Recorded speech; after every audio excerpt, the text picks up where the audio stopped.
ही आगे जाएगा।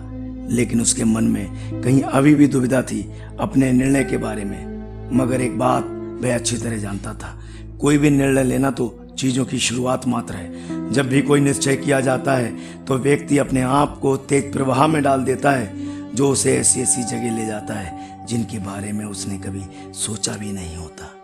जब मैं खजाने की तलाश में निकला तो क्या मैंने सोचा था कि मैं क्रिस्टल की दुकान पर काम करूंगा और आज रेगिस्तान के इस कारवां में शामिल होऊंगा?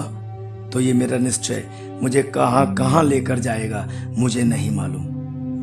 उस कारवां में एक अंग्रेज भी था जो उससे सीधे मुंह बात करने को राजी ना था। लड़के और उस अंग्रेज की दोस्ती हो गई थी। लड़के ने बताया कि उसके पास एक पत्थर है। वो अंग्रेज ने वो पत्थर देखे तो बोला, अरे ये तो शकुन के प्रतीक है। लड़का जिज्ञासु हो गया। उसने अंग्रेज से पूछा, तुम्हें शकुनों के बारे में किसने बताया? जिंदगी की हर बात एक शकुन ही तो है, अंग्रेज बोला। यह एक विश्वव्यापी भाषा है जिसे हर कोई समझता है। इधर बिगुल की पुकारती आवाज के साथ कारवां रवाना हुआ। इधर अंग्रेज और उसकी बातचीत का सिलसिला भी। वह उस रहस्यमय कड़ी के बारे में बताने जा रहा था जो एक वस्तु को दूसरी वस्तु से जोड़ती है। वही उसे अफ्रीका ले आई थी। एक ठग ने ठगा था ताकि वह क्रिस्टल व्यापारी के यहाँ जा सके और ना जाने क्या क्या। ज्यों ज्यों कोई अपनी नियति को पाने के पास पहुंचता है, वह नियति उसके जिंदा रहने का असली कारण बन जाती है। लड़का सोचता जा रहा था।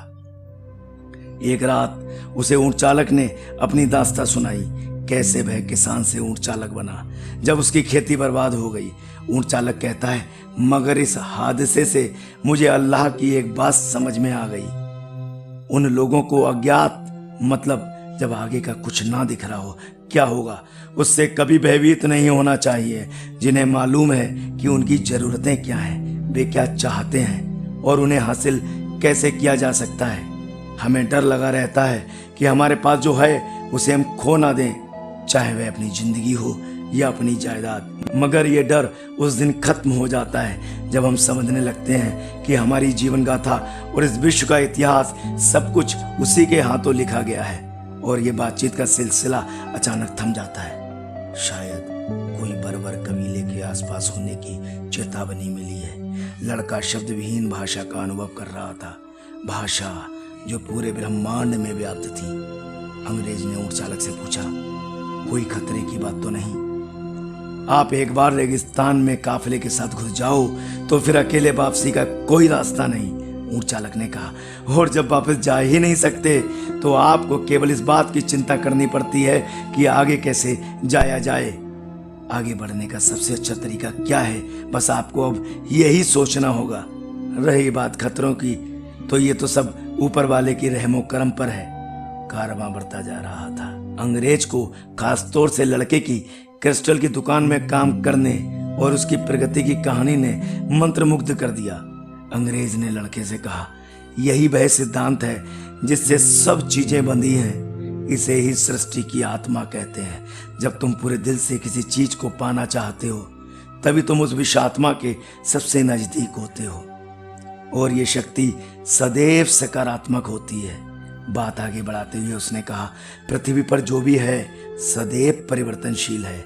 चूंकि पृथ्वी स्वयं गतिशील है और उसकी भी एक आत्मा है, हम उसी बृहद आत्मा का भाग हैं। शायद ही तुमने एहसास किया हो, क्रिस्टल की दुकान में वे गिलास भी तुम्हारी सफलता के लिए काम कर रहे थे। यही जादू है शकुनों का। अगर इन सब बातों के साथ मैं तुम्हारी किताबें भी पढ़ सकूं, लड़के ने अंग्रेज से कहा। लड़के को जो सबसे अच्छी किताब लगी उसमें वो थी मशहूर कीमियागारों की, यानी साधारण धातुओं को सोने में बदलने की कला को जानने वाले लोग, असीमित शक्तियों के स्वामी। इस रेगिस्तान में बताऊंगा। इस रेगिस्तान में उसे एक कीमियागर मिल गया था। कीमियागर कहता है, मैं तुम्हें खजाने का रास्ता बताऊंगा। मैं अब यहाँ ही नखलिस्तान में रहना चाहता हूँ। नखलिस्तान रेगिस्तान में एक जगह थी जहां वो 1 महीने रुक गया था क्योंकि कबीली लड़ाइयां चल रही थीं और वहां उसे मिली थी फातिमा, जिससे उसके दिल के तार जुड़ चुके थे। वह कीमियागर से कहता है, मैं अब जाना नहीं चाहता। फातिमा किसी खजाने से कम नहीं और मेरे पास 50 स्वर्ण मुद्राएं भी हैं जो काफी हैं। लड़का कहता जा रहा था। अच्छा, अगर मैं खजाना ढूंढने ना जाऊं तो क्या होगा? किमियागर कहता है, तो मैं बताता हूं क्या होगा। पहला साल तो बहुत खुशी में फातिमा के साथ निकल जाएगा। दूसरे साल तुम्हें खजाने की याद सताएगी। तीसरे साल भी शकुन तुम्हारे खजाने और नियति के बारे में तुम्हें बताने आएंगे। फिर तुम रातों को उठ उठ कर बेचैन हुआ करोगे। फातिमा को भी बड़ा दुख होगा, उसी की वजह से तुमने अपनी तलाश छोड़ दी। फिर चौथे साल शकुन तुम्हारा साथ छोड़ देंगे, क्योंकि तुमने भी तो उनका कहा मानना छोड़ दिया है। जिंदगी के बाकी दिन ये सोचते विचारते निकल जाएंगे कि तुमने अपनी नियति को नहीं खोजा, और अब उसके लिए तुमने बहुत देर कर दी। कारवा छोड़ लड़का फातिमा से वापस आने का वायदा कर किमियागर के साथ आगे सफर पर चल पड़ा, सावधानी बरतते हुए कि कबीलों की लड़ाइयों में न फंस जाए। लड़के ने उत्सुकता बस किमियागर से पूछा, मैंने किमियागर की शक्तियों के बारे में किताबों में पढ़ा है, लेकिन सीखा कुछ नहीं, और न ही आपने कुछ बताया। किमियागर ने कहा, कुछ भी सीखने का एक ही तरीका है, वह है कर्म, और सिर्फ कर्म। लड़के ने कहा, आप किमियागर हैं, मगर उन किमियागरों से क्या चूक हो गई जो धातु को सोने में नहीं बदल पाए? वे सिर्फ सोना बनाने की बात सोच रहे थे। वे अपनी नियति के खजाने को बिना अपनी नियति को जिए पा लेना चाहते थे। किमियागर का उत्तर बेहद आसान था। लड़के को उस बूढ़े की बात याद आ गई। नियति को जीने का मतलब है कीमत चुकानी पड़ेगी अगर तुम्हें अपनी नियति पानी है।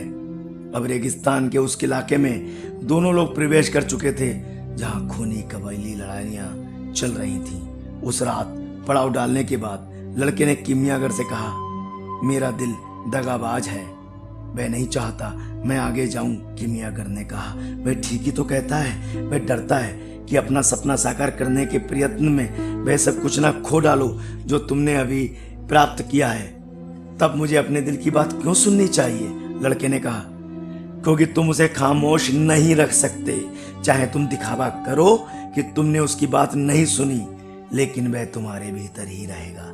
किमियागर ने कहा, तो आप ये कहना चाहते हैं कि मैं उसकी बात हर हालत में सुनूं, चाहे वह विश्वासघाती क्यों ना हो? लड़के ने सवाल किया। किमियागर ने कहा, विश्वासघात हमेशा बिना बताए आता है, और अगर तुम अपने दिल को अच्छी तरह जानते हो तो कभी ऐसा नहीं होगा। ये भी जानते हो उससे कैसे निपटा जाए। लड़का गंभीर हो गया था और रेगिस्तान पार करते हुए दिल की बात सुनने लगा। दिल ने कहा, क्या करूं मैं इंसान का दिल हूं। इंसानों के दिल इसी प्रकार के होते हैं, डरते बहुत हैं। वे अच्छा ही अच्छा चाहते हैं, लेकिन कुछ भी बुरा ना हो, बस इसी डर से लोग अपने सपनों को बीच में ही छोड़ देते हैं। ये डर एक शक पैदा कर देता है कि वह इसके योग्य नहीं है। किमियागर ने उसे सलाह दी, अपने दिल से कहो कि दुख भोगने का डर दुख भोगने से कहीं ज्यादा भीषण है। और अब दिल खुश था।